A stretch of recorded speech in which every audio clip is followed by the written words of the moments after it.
Coin Show podcast. The show about coins and coin collecting. And not just any show. This is the #1 coin collecting podcast, going 10 years strong. Here's Matt Dinger and Mike Nodelman on the Coin Show podcast. It is episode 205 of the Coin Show podcast. I'm fired up and ready to go. I'm Mike. I'm Matt. And on this episode of the Coin Show podcast, we are going to take some listener questions. We're going to kind of hang out. We're going to share our experiences from the Central States Numismatic Society's recent show and our meet and greet, as well as show you guys probably one of the cooler things that we've done this year. I'm pretty stoked about this. But first, as always, the news.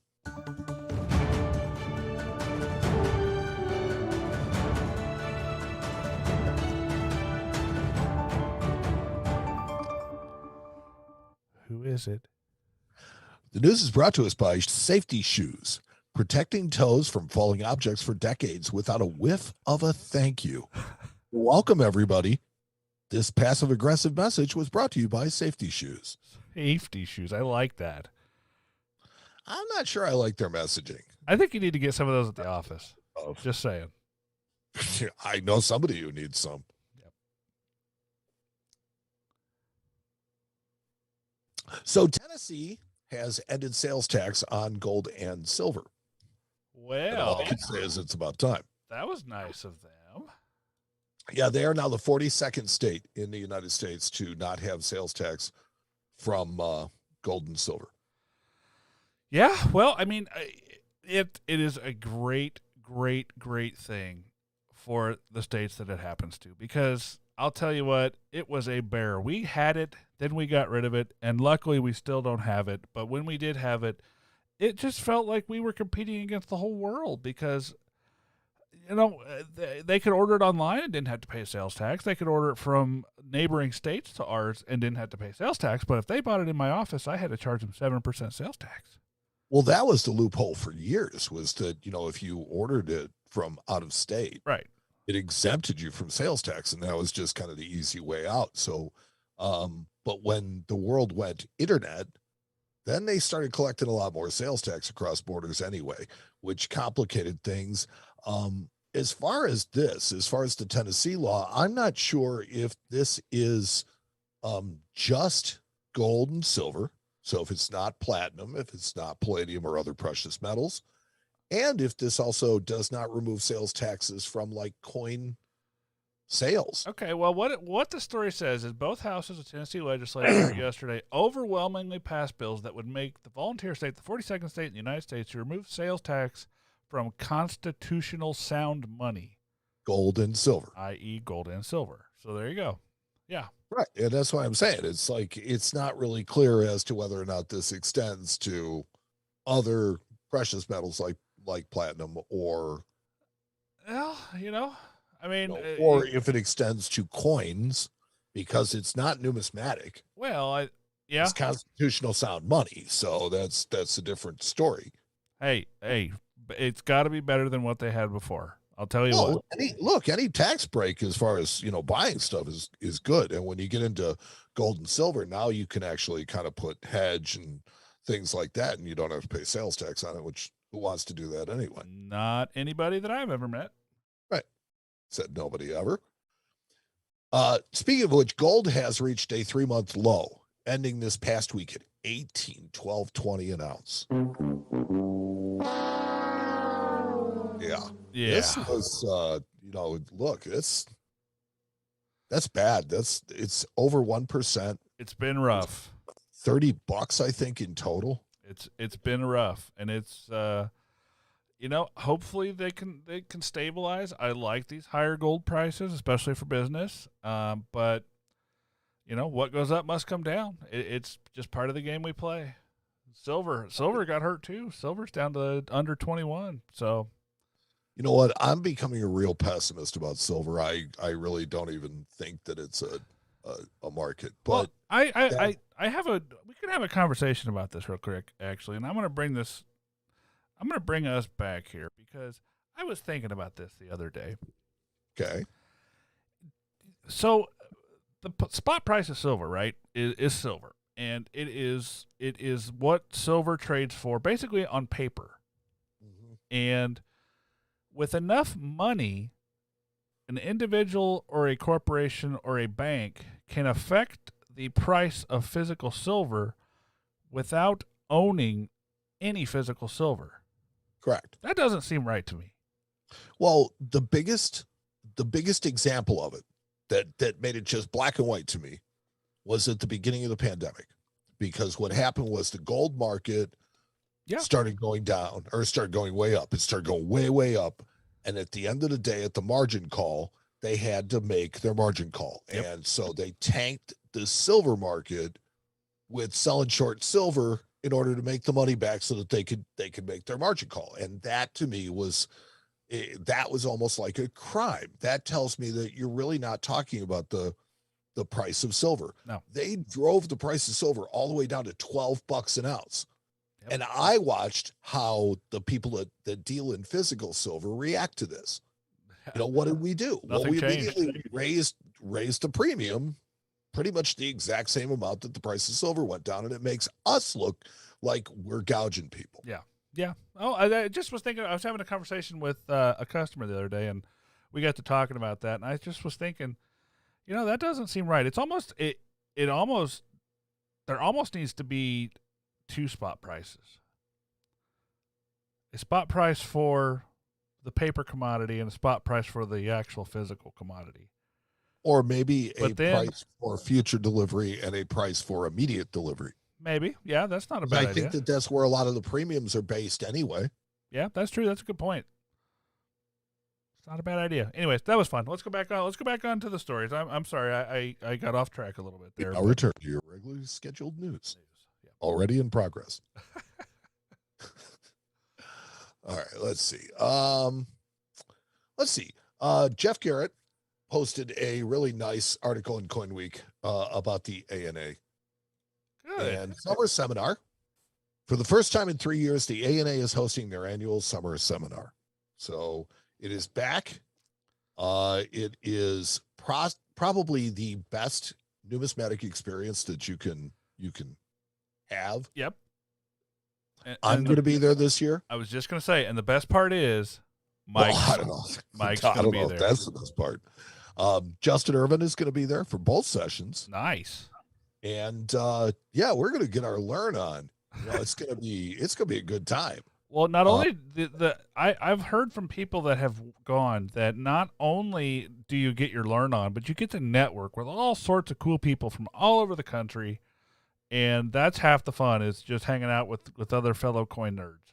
Well, you know me. I love doing that anyway. Yeah, you're going to talk some people. To a coin show, and I start walking around looking, oh, hey, look at who's here. And yep. It's like you guys are walking around going, hey, I saw in 1894. It's like, I'm like, hey, it's Jeff Garrett. That's so. Yeah. So yeah, I think that is going to be cool. The networking, face to face with people is always something that has more stick, to it in your mind, and, and just create a better bond and a closer relationship. I think that there's a really nice camaraderie within this business. I think that people really do try and help each other out. Yeah, totally. No. That you're gonna. I can't wait to the show after you get back from summer seminar. It's gonna be a fun one because you're gonna be hyped. I guarantee it. Well, I'll tell you what, I will be better at grading. I hope so. So that's kind of where I'm going. I mean, I literally think enough of this experience and wanted to go even before I was in the business. But I went to my boss and said, hey, look, you think I can go to summer seminar? And he's like, no, I think it'd be a good experience for you. Go. Yeah, totally. It wasn't just go here. We're going to pay for it. Yeah. So I'm excited for you. I really am. Me too. The ANA has been recipient of yet another donation from Dwight and Madley. Awesome. And yet another one is correct, because I mean, I don't know. It's like, man gives and gives till it hurts. Yep. And it looks like I keep on thinking, every time I see Dwight Madley, I think Dexter Madley, who was a coin collector. Really? Yeah, but not to the level of Dwight Madley. So what Dwight has done is he bid on some books and auction catalogs and photographs that have Breen's notes, handwritten notes in them from his complete encyclopedia of U.S. and colonial coins. Interesting. And so it's well. First off, he bought these so that they can be, and then he donated them to the A&A. You know what's funny? I've noticed So the A&A is going to do is they're going to put them in the numismatic portal, which means that they're going to be there for everybody to see forever. Yep. I noticed this a long time ago in researching items myself. Breen always wrote in either green or purple pen. Don't ask me why. Okay. It's odd that okay. It's yeah. Odd that I know that. Well, it's odd that you've noticed that. That was just kind of my observation on it. Well, that's me. I'm weird. I notice strange things like that. So Dwight Madley, this is a guy I'd like to meet someday. I really would, because I think he's done a lot for coin collecting and has just, Let's get him on the show, Mike. Let's get him on the show. I got to find his people. Yeah, that's true. NGC will offer labels hand signed by former Delaware governor and U.S. House member Mike Castle. Okay. Now, Castle, as you may remember, introduced and or sponsored the bills that created the 50-state quarter program, Sacagawea dollar, presidential dollars, as well as the Platinum Eagle program. Okay, so he had some influence on the on our most popular coinage series. I like it. Well, so much so that they refer to him as what was it? The Coinage Congressman. There you go.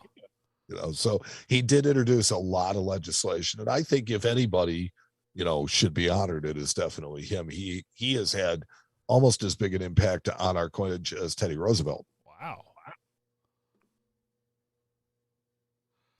An amazing set of Walking Liberty half dollars are being offered by Great Collections, with bidding open through May 22. Wow, just looking at the picture. Another week. Just looking at the picture they show here on the story of a 42D Walker in 8, a 21D Walker in 65 plus, and a 21S Walker in 65, all with CAC stickers. That looks like a heck of a set. Yeah, this is anything but average. Oh, it's this is your registry set number 1. It's ranked. The Rollo Fox collection is ranked number 1 at PCGS. Wow. And yeah, I mean, this one's got as well. Let's see, 17D and 17S, both obverse and reverse, are 65 CAC or 65 plus CAC. Those are pretty hefty coins. Yeah. I mean, it's just a monster set. Let's see, there was something in here about the proofs too, if I'm not mistaken. Oh well.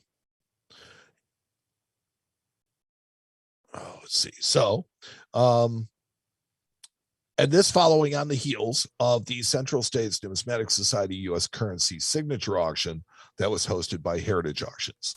So I'll tell you what, Great Collections has been moving and shaking lately. They've been offering some really, really, really cool stuff. And it's the first time in a while I actually remember, talking about them and really, really neat, rare stuff. Usually that's they're kind of like the annex of auction houses, or at least they have been. So I'm kind of glad to see them, offering some crazy stuff. Yeah, I think that this has always kind of been their target, to be one of the movers and shakers, one of the market makers, one of the key players, for lack of a better term. Right. And I think that they have been stepping up. I mean, with examples like this $5,000 bill, I mean, first off, $5,000 bills in general are really rare, and they go for just stupid money. Correct. And the estimate on this one was 175,000. Yeah. I mean, that's a lot of cheese. Yeah, heck yeah. So they're going to have a Rainbow 50. They will have, let's see, a lightly circulated $10,000 bill. Just lightly used, A $50 FR 440A, that's Third National Bank, and an exceptionally scarce, $100 FR 452B, First National Bank, choice, choice find 15. I just keep being pulled back to this $5,000 bill. That's a heck of a cool note. Just grab your eye. They do. They're very eye-catching. We had a $5,000 bill come in last year. Yeah, I remember. And I have pictures of it in my phone. I show it to people all the time. That doesn't surprise me, Mike. Well, I mean, how many of those do you get to see, right? Not very many. And we may have our first cool design on a coin for 2022, and it came from none other than our home in the USA. Ooh, that is cool. Look at that. How do you like them apples? Snowboarding in Vermont. A snowboarder. This has to be the first time we've had a snowboarder on our coinage. I believe that is the case. I also think that this may be the most hipster design of all time. Well, you got to shred the freshy pow-pow, man. Yeah, I'm telling you, this is, think this will bring people back? I don't know. I doubt it, but it's still pretty interesting. I can't wait for the reverse proof. Yeah, that would be up your alley. Well, every year. That's the proofs that they make are reverse proofs. Yeah. Meanwhile, pow-pow. The Pop Joyment is celebrating an American anniversary that nobody is aware of. I am certainly not aware that this is an anniversary that was coming up. Yeah. So you have the British Virgin Islands silver bullion coins dedicated to the centenary of the 100th anniversary of the Lincoln Memorial. Sure, absolutely. Lincoln Memorial's cool. If you've never seen it, I recommend seeing it. Every year. Yeah. We have a bar here in Chicago that's called the Drinking Memorial. Oh no, that's funny. It is funny. And meanwhile, the Royal Canadian Mint America's hat is creating coins with diamonds on them. Oh, those are kind of cool looking. Stop yourself. They look like they almost look like old style like ceiling panels that you see in old buildings. The old tin. Yeah. The old tin. Yeah. Okay. Yeah. And the Cook Islands are celebrating the U.S. Special Forces. Oh, that one's kind of neat. But have Her Majesty QE2 on the coin, so hey man, that was kind of they're just doing things. That one's Yes. cool though, because it's got like the little camera or flashlight on the side, and then the sunglasses are colorized one color, and the helmet's colorized. But why is a different country celebrating our special forces? Oh, because they can.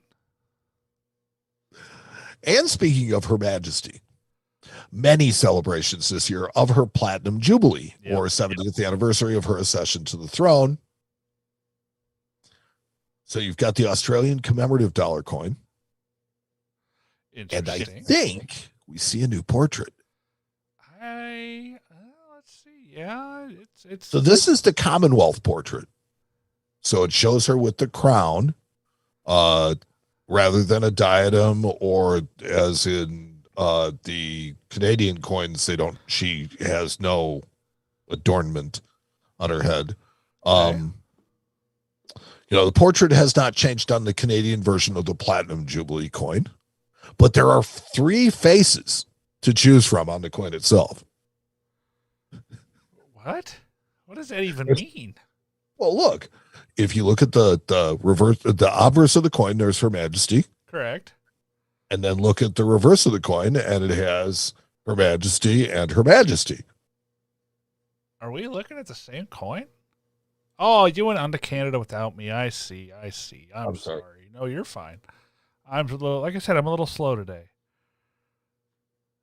Okay, so yeah. So the portrait hasn't changed on that one, but there are 3 faces to choose from. 3 different portraits of Her Majesty on one coin. So we have heads and double heads if we flip it. Yeah. How do you, oh yeah, that's true. Double heads, I guess. Yeah. As well as the packaging, which features a photo of the new queen on her coronation day. And all I can say is I've never seen an image of Her Majesty quite like this. She looks, she's got that come hither look. or I'm queen of half the world. I don't. Yeah, maybe it's There's something going on there. She is definitely happy. Yeah, yeah. She's smiling. There is a distinct smile. Yes. Huh. That is joy. That is the joy of knowing that you now own a lot of stuff. Huh. Yeah, that's true. Yeah. So, never seen an image like that. Oh. Jack Boehmer has been awarded the P&G's Harvey Stack Lifetime Achievement Award. Okay. I see our Jack? I see our friend Jack Young in the picture. That's a different picture. Or is it not? I'm not sure. I'm not sure which picture you're looking at. I have the story up. It talks about Jack Boehmer receiving P&G's renamed Harvey G. Stack Lifetime Award, but in the picture is our dear friend Jack Young. Well, that's because our friend of the Coin Show podcast, Jack Young, received the Saul Kaplan Award, which recognizes efforts to combat numismatic crime. Got it. Rusty Go, author of The Confident Carson City Coin Collector, received the Robert Friedberg Award for Outstanding Book or Literature. James Simic received the Significant Contribution Award. And the P&G recognized 3 dealers for 50 years of P&G membership: Julian Liebman, Lynn Knight, and Harlan J. Burke. Very cool. Awards are always good, even if you're a guy like me who hates awards. I still think they're great. Do you know Jack Boehmer? I don't. I've never met him, but I'm very familiar with the ads that he ran in Coin World forever. Oh, yes. I think everybody is. That's been doing this for a while. Huh. Very cool. No, awards are always great. Put him on my list. I got to see when he comes to the ANA, because I'll bet he comes to the ANA. It's entirely possible. And speaking of Jack Young, in his last article, he told us that he would let us know when there was something else to report. And none of us expected it would be this soon. I saw this coin in my hand at Central States. Jack handed it to me and said, check this sucker out. So this is a really, really strange example. And I have no idea how they let this coin get graded. So this is purporting to be a 1796 large cent. It is in a PCGS holder as a genuine coin. But it was struck over a much later 1843 large cent. So tell me how that's possible. It's obviously not. So what happens is this coin was struck by counterfeit dies. They used a very, very worn 1840s large cent. I don't know if it was exactly a 43, but an 1840s large cent. As the planchet for this coin, and the strike didn't quite wipe out all the designs. So you can actually see hints of the design of this coin underneath the strike of the 1796 large cent. Yeah, the star right in front of her mouth is kind of distracting. Oh, and in hand, that star is very, very easy to see. So I don't know how they missed this coin. Well, okay, I may not suggest that they missed it. Perhaps they thought it was maybe a foreign planchet. Well, it wasn't out of the ordinary for them to strike early American coinage either on tokens or on like spoiled coins sometimes. Sure. You see lots of multi-strikes and lots of other issues. So I can see that, but the problem is there was really nothing that was using that style of star during that period. So, and coin nerds, they're going to figure it out. I mean, besides the fact, although that is probably the most prominent feature, having looked at the close-ups that Jack provided, right, the 1 cent is the thing that really just jumps out at you. Yeah, and again, you see a lot of coins that were struck twice, multiple strikes. That's not unusual for early American coinage, especially coppers. But yeah, man, that star is just like, huh? How did they miss this? Well, and the 1 cent is a completely different style. Yeah, but it was larger, nearly obliterated location. Fairly, but it's still there. If you look, you see the shadow underneath. It's there in the pictures. Oh, I know, but in hand, it's a lot less. Yeah, prominent. that star is just very pronounced. It like that was the first thing I saw when I looked at that coin was the star. So, So for those of you who follow Jack and his pursuits, this is not something that's very easy to find. So the population is small and the results are not, like stacked away waiting to be written about, but rather Jack writes as he finds them. So this is a really nice, fresh find. Yeah. And what he does is from there, he will actually go and study the fake dies that were used to make this particular coin. And then they're going to go on and try to find more examples that were struck from these dies and see if they can't, because obviously the coin is not a 1796 large cent. It's a counterfeit. Right. So, and it's a really, really, really good one. If they had used a slick, I'll bet you the planchet's underweight. Probably. But if they had used a slick, we would probably have never caught it. The composition would be right.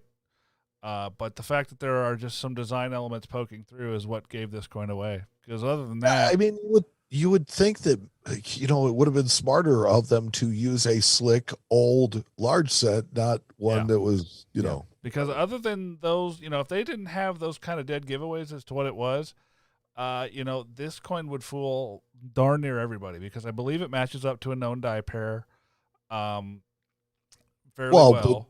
But that is the rule in counterfeiting that a lot of people just don't understand is that, the counterfeiter never wants his own bad stuff back. So there's always a tell. There's always something easy.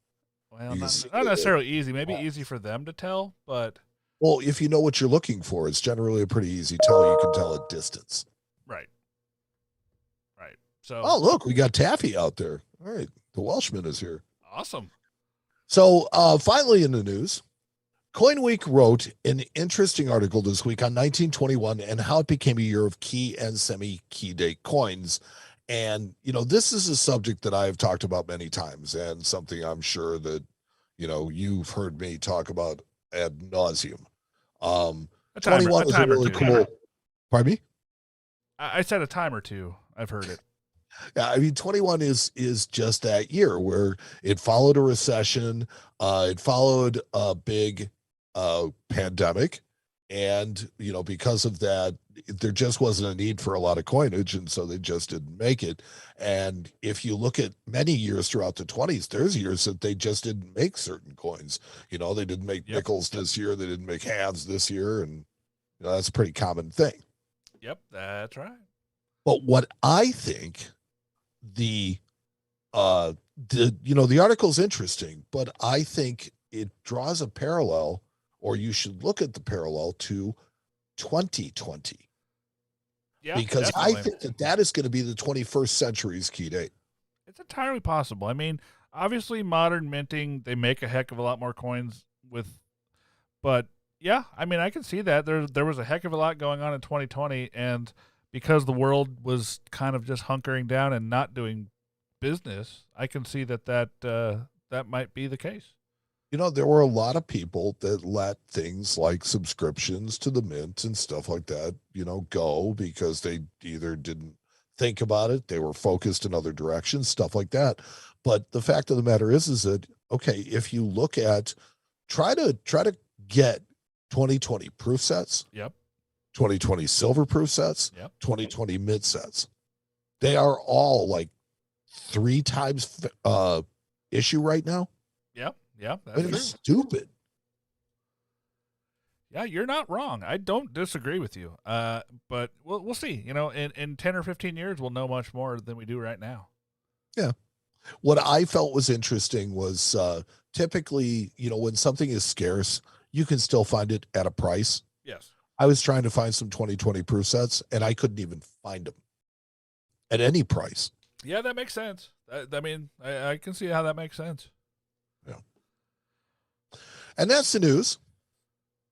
And the news was brought to us tonight by Safety Shoes, protecting toes from falling objects for decades without a whiff of a thank you. You're welcome, everyone. This passive-aggressive message was brought to you by Safety Shoes. You're listening to the Coin Show Podcast with Matt Dinger and Mike Nodelman. That was a fun news segment. I had a lot of pent-up energy. I'm see. Sorry. I had to let it out. That's okay. That's fine. Do it. That's what we're here for. And why? Because we weren't here for a couple of weeks. Why? Why? Because we were hanging out at Central States. Yes, we were. We sure were. And my computer had a little bit of an issue, but we got her squared away. We're good. We're here. Yep. And we're new and improved again. Trying hard. It's like Coin Show 5.3. So, let's hit the chat. Let's see who's hanging out with us tonight. I see a couple of questions already. So if you guys have them, go ahead and send them now, and we'll just have a little discussion here. So, Carl asks, our favorite non-U.S. sovereign bullion coin. What's yours, Mike? I'm sorry, my favorite. What kind of bullion coin? Non-U.S. sovereign show. Or non-U.S. sovereign coin. I'm sorry. Right. So it's got to be a country's issue, but not U.S. Correct. I think that a lot of what the RCM does, the Royal Canadian Mint does, is really, really cool. There's novelty everywhere. I love the big cats on little coins. Those things are awesome. Yes. They're just so ridiculous. If I have to pick a favorite, I'm gonna go with the Canadian polar bears, the all odd weights too, because they're like 1 1/4 ounces, 1 1/2 ounces, 1 3/4 ounces. Yeah. No reason to love those coins, and yet there they are. Yeah, I'm thinking.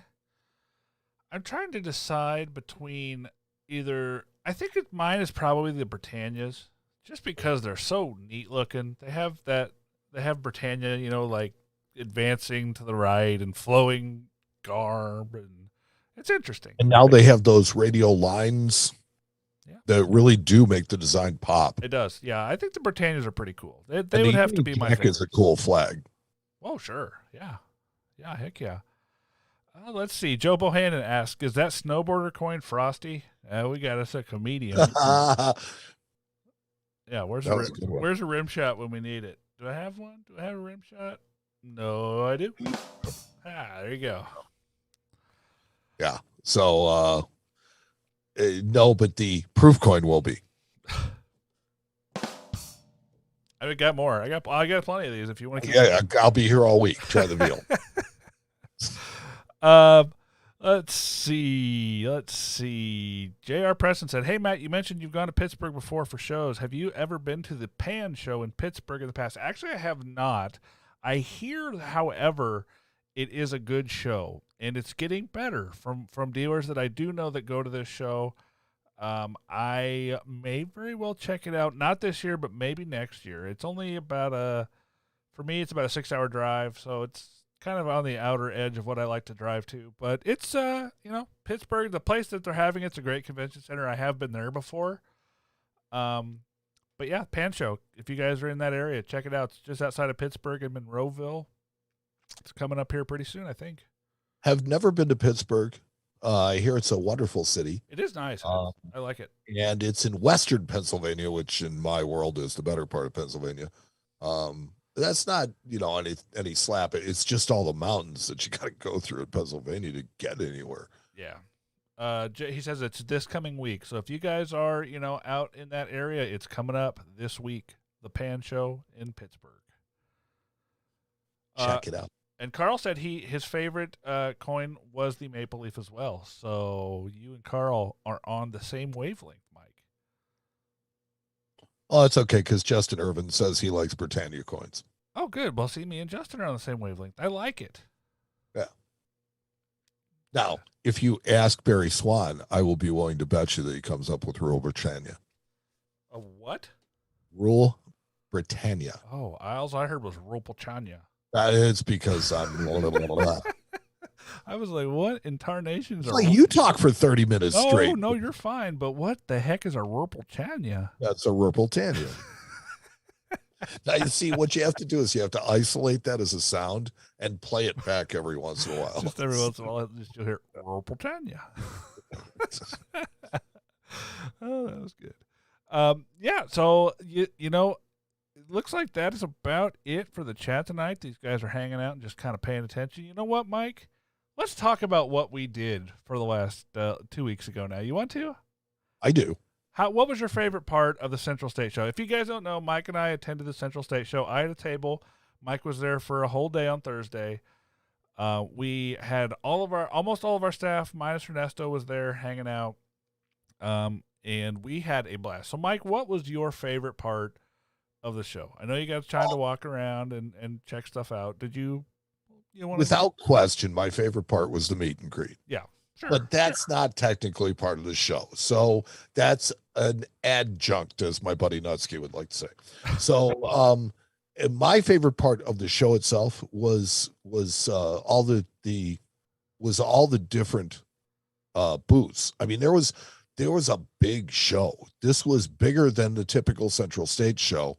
And it seemed like people were pent up from having not had a show in a while. Yeah. There was a lot of business going. There was. We did a heck of a bunch of business. But there was a few. I think they added like 40 or 50 tables to the show from last year or the last time they had it. I forget if they skipped it a couple times. I think that they added Ancients to it, which I don't know if they had that last time. I know. So there was a whole group of, those guys. I know shows are trending towards having an area for ancient world coins kind of as its own little spot, which is cool. Especially the bigger ones. Yeah. So it was cool. I like that. I enjoyed looking at the big four, which if you guys didn't make it to the show, they had an $1804, a 13 V nickel, a 94 S Barber dime, and a 43 bronze cent all together in one case right there for you to get as close as you wanted to look at. Very, very cool. Very, very cool. I also enjoyed meeting all the people. Yeah. And the ladies from Gray Sheet were magnificent. They were fantastic. They always are. Very, very nice people. Yeah, very nice people. Let's see. And I enjoyed meeting the folks that came by, just stopped and said hi to me. I had several folks come up and just say, hey, I listen to your show. I love what you guys are doing. Just wanted to tell you thanks. So I had probably half a dozen guys come up and say that to me. So you guys that came up, thank you so much. I really enjoy hearing that. I enjoyed meeting you guys. I am always available for listeners to this show. If you guys see me at a show, come say hi. I want to talk. Oh, absolutely. Don't worry about, interrupting or anything like that. Just say hi. And that it's funny, since we started doing the video, we do get recognized a whole lot more. It's like people would, occasionally recognize your voice and say, hey, I'm trying to figure out where I know this guy, Yep. But now it's, that and YouTube. Yeah. People are constantly, oh yeah. You did the podcast. Yeah. Podcast guy. It was really nice. It hadn't happened in a while, which was, I don't mind that either, but it was just really nice to kind of meet the guys that were like, yeah, man, I've been listening since the first episode. And, it was just blowing my mind. So it was nice. It's cool because from the inside, right? From somebody who actually puts this together, for you to work on what you do and you put it out there, and the immediate thought is, it's okay. It's the best we could do. And people are just going to make fun of it anyway. Right. And you have to kind of gird yourself for that. And then when you get this positive reaction where people are like, hey, I really like listening, it's like, it really does kind of warm your heart a bit. It's nice because we do this because we want to share and because we want to help create a better hobby. That's right. That's right. Well, one of the things we did is what we're going to get to right now. And we did something kind of cool, and it's something I've been wanting to do. And we actually kind of did a trial run last year that didn't quite work the way we wanted it to. So we just never aired it. And I think that with us, when we do something like that and it just doesn't work, I would rather just not air it than give you guys something that I'm not happy with. So this was much better. What we did is the five of us, myself, Mike, Corey Scherer, Barry Swan, and Justin Irvin all got together, and each of us had $100. And it was the $100 coolest thing challenge. So basically $100, can't spend a dime more than that. But what was the coolest thing that you could buy at a large coin show for $100? Also, you didn't have to spend a whole 100. That's right. You could spend 10 cents and put the rest of it in your pocket. That's right. That's right. But so anyways, I hope you guys enjoy this. If you guys do enjoy this, let us know, because I would really like to do this again.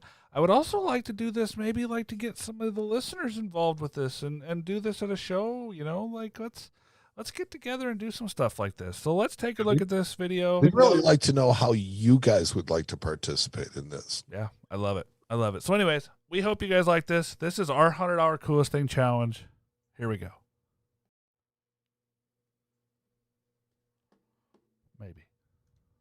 Maybe. Not quite yet. Take two? No, I'm getting there. Hey everybody, I'm Matt. I'm Mike. And this is the Coin Show crew. And we're here at the Central States Coin Show doing a $100 Coolest Thing Challenge.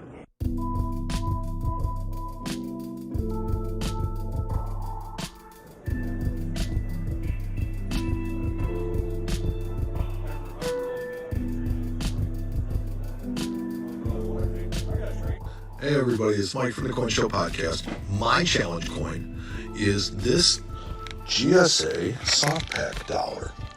So I was able to find a GSA soft pack for $100, and I absolutely couldn't resist. Now, the GSA hoard, they sold off in the 1960s. They put the uncirculated coins into a hard pack, and they put the, quote, circulated coins into a soft pack. This is just an absolutely fantastic example of a nice uncirculated soft pack coin. And I think I got the best deal.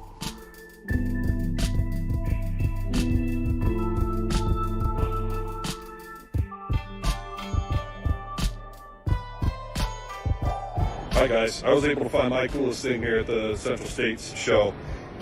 Took me a while, but I was able to find something really cool. At least it's cool to me. Hopefully you guys all find it cool too. So what I went with is Hard Times token. 1841 has Daniel Webster on it. Daniel Webster was the Secretary of State under William Henry Harrison, who is, that's one of my collecting focal points, is William Henry Harrison political tokens, due to the ties to my area. But Daniel Webster is... it says the Daniel Webster credit currency on the front. It's got ship on the front and also an ocean scene on the back. And I really hope you guys find that this is the coolest thing. I was able to pick it up for like $90, and it's in a 61 brown holder. It's got actually gorgeous surfaces for what the coin graded as, but these are notoriously bad strikes, so that probably affected the grade a little bit. I'm going to flip this camera around so you can see, and hopefully you enjoy it. The 1841 Daniel Webster Hard Times token. It is not an overly rare token, however, it's so cool nonetheless because the ship scene on the front. This coin is, it's got some nicks on it, but overall it's got pretty good fields and a decent strike for what the coin is. And on the back, you can see it's another cool, nautical theme, ship out on the ocean, and with Van Buren mentioned on the back. So I hope you guys find this token as cool as I did. And I'm super happy to find this for under $100.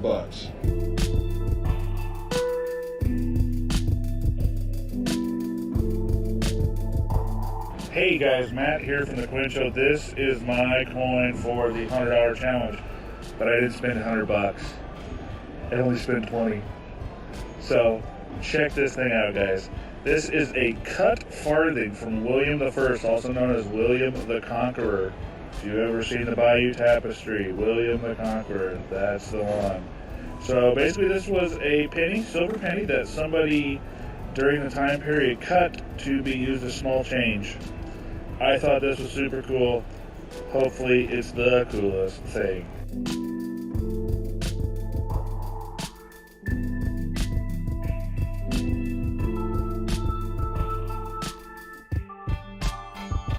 Hey guys, this is Justin with the Coin Show podcast, and this is my entry into the $100 or less coolest thing challenge.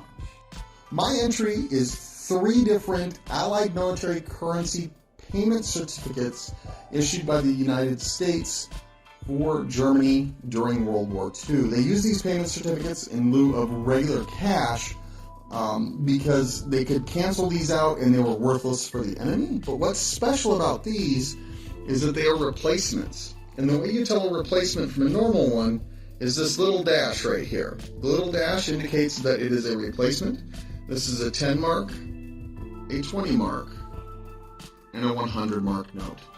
On the reverse of each one it says it's big M. They look pretty neat. These were made, I believe, by the American Banknote Company, just like the regular notes were. And they're all three the same on the reverse. That's my entry. Have a good day. Hey everybody, it's Barry Swan, aka The Unnamed Source, here in Schaumburg, Illinois, Central States. And for the $100 challenge, I purchased a 1797 Drape Bust large stamps that's counterstamped. And I believe the counterstamp belongs to Lemuel Pomeroy, who was a US military gunsmith. You can see there the counterstamp with the eagle and the initials of the United States. So very cool, especially since it's on a 1797 large stamp. Hope you like it.